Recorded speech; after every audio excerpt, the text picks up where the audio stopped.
भी कर ले, लेकिन तुम्हारे अंदर कोई सलाहियत है, तुम्हारे अंदर कोई काबिलियत है, नफरतें एक तरफ होंगी, तुम्हारी जरूरत जमाने की एक तरफ होगी। हजार नफरतें हों, एपीजे अब्दुल कलाम वक्त की जरूरत था, वक्त की जरूरत। देश को पावरफुल बनाने के लिए अपनी मेहनत की, ये नहीं देखा गया कि फिर इसकी साथ क्या है। जमाने की और वक्त की जो जरूरत बनता है, ये जो आज हम रोना रो रहे हैं इतनी सारी जंगों का, कि दुनिया भर में जो जंगें हो रही हैं, इतने लोग हैं, वो हो रहा है, ये हो रहा है, इजराइल ये कर रहा है, अमेरिका वो कर रहा है, ये बोलने से कुछ नहीं होगा। पावर, टेक्नोलॉजी, इल्म उनके पास है, उन्होंने लोहा मनवाया, टेक्नोलॉजी में ताकत हासिल की, वो जमाने की जरूरत बन गए। तुम हजार यहां बैठकर कोसो, मोबाइल तो इस्तेमाल उनका ही कर रहे हो, कंप्यूटर इस्तेमाल उनका ही कर रहे हो, सारा एंड्रॉइड टेक्नोलॉजी यूज कर रहे हो। मोहताज बना देता है इल्म लोगों को। इसीलिए मैं कहता हूं, जाहिल लोगों की कोई इज्जत नहीं होती, आए चले गए कोई याद भी नहीं रखता, लेकिन उसके पास इल्म है, टेक्नोलॉजी है, तो हर जमाने की जरूरत बन जाता है, वो हर जमाने की जरूरत बन जाता है। ताजुल औलिया के आस्थाने से मैं उम्मत मुस्लिमा को यह दर्स देना चाहूंगा, अपनी सलाहियतें बेदार करो।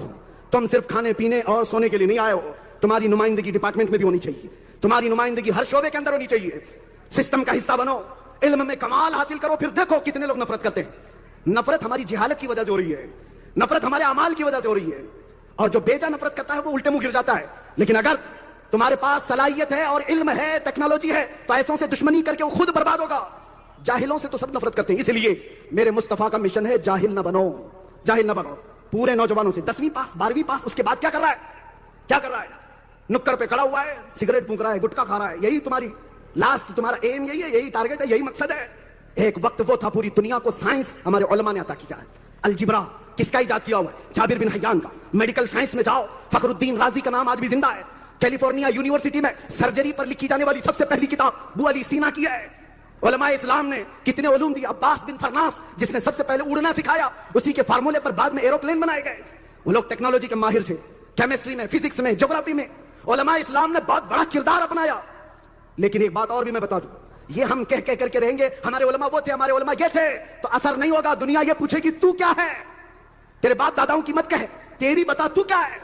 इसलिए कि दुनिया प्रेजेंट को एक्सेप्ट करती है, पास्ट को नहीं। पास्ट को सुनाकर मोटिवेट किया जा सकता है, फखर कर सकते हैं, लेकिन असर नहीं होता।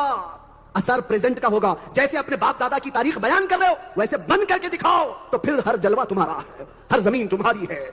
इसीलिए मेरे अजीजों, ताजुल औलिया के आस्थाने पर आने वाली ये भीड़ यहां से खाली हाथ ना जाए। अब जीना है तो हमें किसी ऐरे गैरे नत्थु केरे को देखने की जरूरत भी नहीं, तुम्हें अलग अलग क्लासेस लेने की जरूरत नहीं। दुनिया भर की सारी क्लासेस का एजुकेशन ताजदारे मदीना ने अपनी जिंदगी में अता किया है। तुम्हें बैठना सिखाया है कि नहीं, तुम्हें चलना सिखाया है कि नहीं, तुम्हें मिलना सिखाया है कि नहीं, तुम्हें बोलना सिखाया है कि नहीं, तुम्हें लोगों से बात करने के अंदाज सिखाया कि नहीं, खाने के आदाब मेरे मुस्तफा ने बताए, सोने